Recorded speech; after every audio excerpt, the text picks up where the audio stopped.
Good morning. Listen, something that caught my attention yesterday that's got me questioning quite a lot. The shooting over in the University of North Carolina was done by a young Asian man who shot a faculty member of the university. And what really got my attention was that the small publishings of his Twitter account, his X account or whatever, they weren't in any way kind of a manifest. There was a subject on there that only one serious subject on there that was about bullying. And then the rest was just him, talking about, social issues, people talking behind their back and, possibly somebody instigating, causing problems on campus with instigations. But one of the things that he focused on was bullying. Now, this gunman didn't shoot anybody except for one faculty member.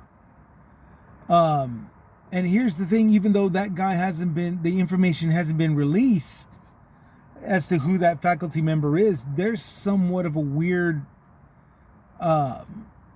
thing going on over there, because if memory serves, over at Chapel Hill in North Carolina, where the university is, last year in October, in 2022 of October of 2022, there was a shooting that took place with the lone gunman also.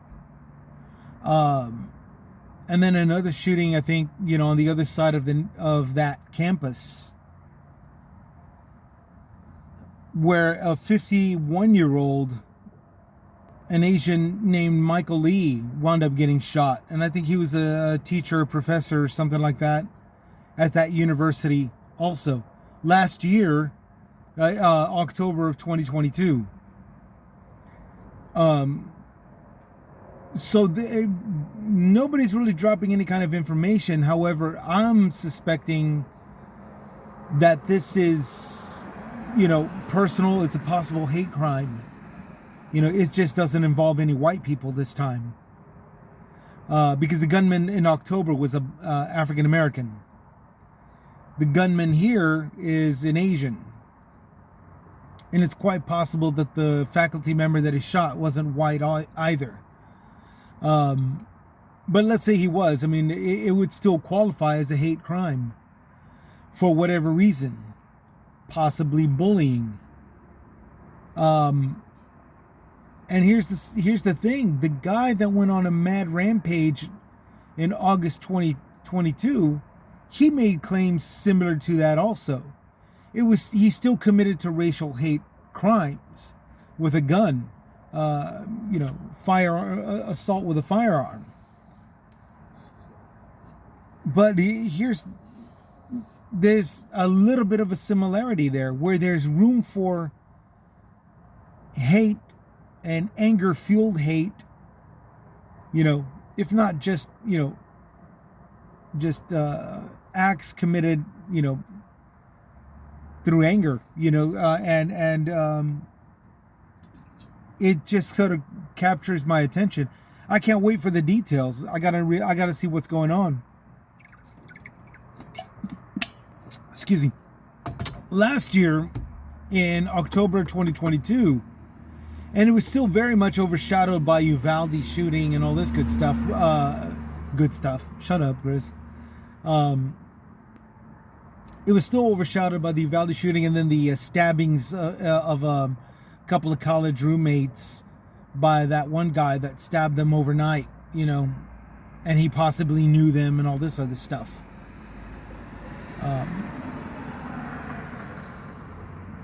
And everybody kind of got to thinking that it was close to the Virginia Tech style thing, where there was a manifest and all this other stuff, but neither one of those had that. So, and I do apologize for all the pauses. I'm getting distracted. I'm thinking that every pickup truck is my boss that's opening up the store. I do apologize for that. Here's the thing, though. If it is a hate crime, even if it's because of bullying, it should be noted as part of the critical race theory that's been going on and the importance of it. Let's say the guy that the Asian student shot was a white man. Well, or a different race altogether, or even another Asian. Okay, it's still a hate crime by way of Asian on Asian hate. No differently than black on black crimes that are being committed. No differently than Latino crimes that are being committed. No differently than white on white crimes are being committed. An Asian on Asian crime can still fall under hate. And in this case, with a little bit of, and again, this is just based off of a little clue, based off of the Twitter account, as a result of bullying, which is another form of hate. Nationalist pride can be part of that also. You have that Chinese old man and the other old Chinese man over in the San Francisco area and the Los Angeles area that shot other Chinese people in a festival, for whatever reason. They still won't say what their motives were, but it's pretty obvious that it's through nationalist pride that they would lash out at their own people like that.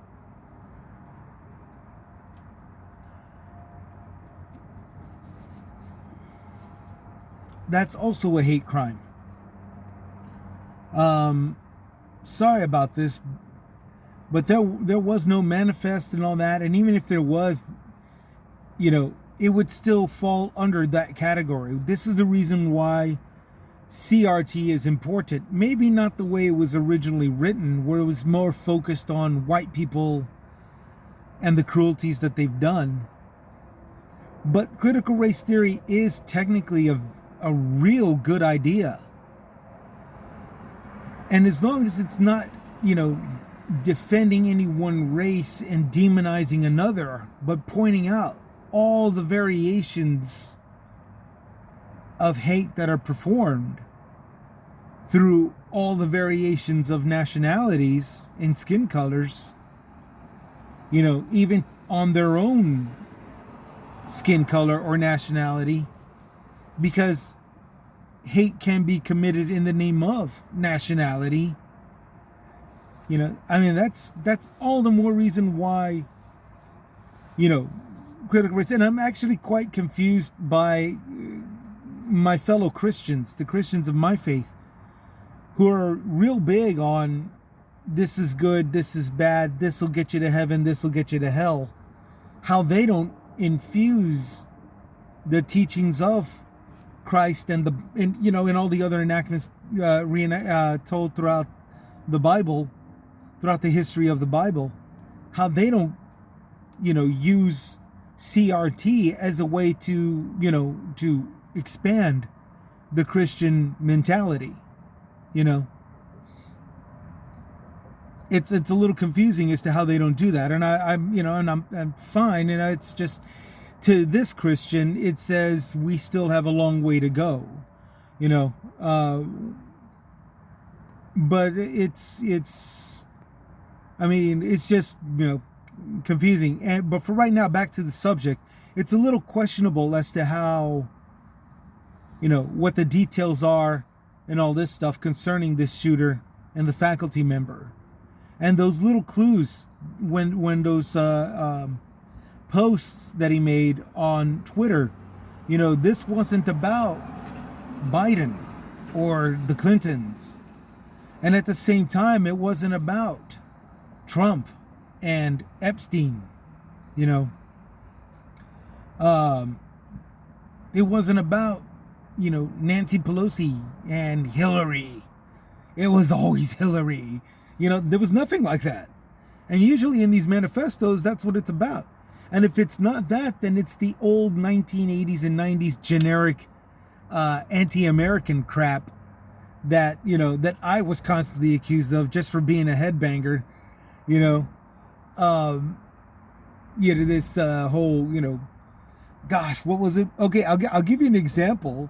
Jello Biafrain, who I think is still alive, and he used to write his poetry with his "I pledge allegiance" or "I pledge defiance to the United Snakes of captivity and to the republic for which it stands, one nation under God or else,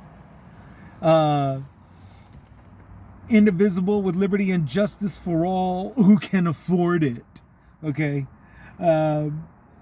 He was a poet that said all this kind of anti-American stuff and infused a lot of the communistic, socialistic views that was popular at the time for those that feared KGB but didn't mind the Russian mentality of everybody getting their equal slice of pie. He was the same thing. If the cops and the politicians can be crooks, I might as well be one too. Ha ha. I was afraid you'd fall for that. I was afraid you'd like that or something like that. You say, and let us all be led not by military people, not by religious people, not by sons of senators' sons, but give democracy a real chance. Stuff like that. He was really good with that kind of stuff. And I saw a little bit of that manifest in the Virginia Tech shooter manifest when he did that. But his was kind of a generic, America and your corporate evil, y'all should die. America and your evils, corruptions, you need to be shot. Y'all need to be shot. Okay, that was taking a particular message and driving off a cliff with it. And I was kind of expecting something like that coming out of this current shooter.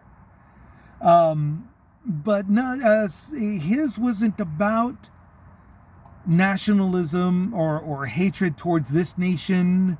His was more focused on bullying, which again made him lash out. And again, assuming that is the focus, as opposed to the Virginia Tech shooter that was, curse you in the West, you're disgusting people, and all this other stuff. Where he's sort of bringing up the negative side, the ugly reality side of the West, of America's, but let's not kid ourselves around. Let's not be fooled here. There's an ugly side to every side of the world. There's prostitution, even the Holy Lands, okay, or what these people call their lands, the Holy Lands, okay. There's forced trafficked people, there's trafficked children, there's drugs, there's, organized crime and disorganized crime in every single one of these countries, no differently than here in the States, So for a guy to throw out a manifest, again, that was kind of what I was expecting out of this current shooter, but he didn't really do that. He stuck to one guy, and he had a little bit of clues posted on X concerning bullying, and a little bit of something about instigators and people talking behind each other's backs, and the feeling of distrust and betrayal and all this other stuff. So his was more of a social issue, which again, I'm surprised that, Christians aren't my fellow Christians aren't jumping on this. I think they're looking to stick to demonizing people as opposed to doing Christian theories, social issues through the Christian theory, the way we all used to back in the day. Which, don't get me wrong, I'm sure there might be one guy, Joel Osteen might get lucky and make himself look more holier than thou than usual, with his rants, but yeah, that's just something that I had to bring up. There's still a lot of blanks to fill, so I'm not going to assume nothing. But I will say, yeah, it's important to bring up critical race theory, because although the original format, where it was more focused on the white people and the brutalities that they've done, and a couple of mentions here and there, Native Americans and Asians in the railroad, it was still a good idea. It was still a good idea to focus on society and the laws that come up that brought it up based off of the happenings and incidences of hate and acts of hate that actually occurred, throughout the centuries here, now centuries. It's still a good idea. It's still a good theory to revise, and hopefully it does get revised and brought up. And along with these kinds of hate, Asian on Asian hate, Latino on Latino hate, white on white hate, black on black hate. Okay, those still need to be brought up and focused also, as sure as they are happening. A lot of it underneath the noses of the public. So, y'all take care. Y'all take it easy. For those that stayed smart and staying inside or going into a shelter, good for you. I've always said, find a place to get yourself out of sight, because the shooter won't shoot what he can't see. And everybody up there, they gave their testimony talking about how the alert system, gunmen on campus, stay in your dorm rooms or stay in the sheltered area. Y'all did the smart thing. Y'all did fantastic, and I congratulate all of you for doing that. Finally, an emergency system that worked, as opposed to over here in Uvalde, here in my home Lone Star State. Thank God, God bless you all. And, keep on keeping on with your emergency plans and all that. Remember that that's what saved you, not gearing up to go shoot back and kill more defenseless people. Your plan of getting out of sight and not giving the gunman a target to shoot worked. And it's one that I've been saying for the past 2 years now, since I started this damn podcast. Start with common sense. Get out of visual targeting. Get out of visual range. Don't be visual. Don't be visible. A shooter will not shoot you if he doesn't see you, because he wants to shoot the one that he can see. Good job, those of you at University of North Carolina who actually did exactly that one survivalist move that, as we all can now see, it's now documented now, worked. So I'm going to close it up at just under 20 minutes. Y'all take care. Y'all take it easy. Y'all, let's all try to have the rest of the work week a good work week. This is Chris with Chris's Comments, signing out.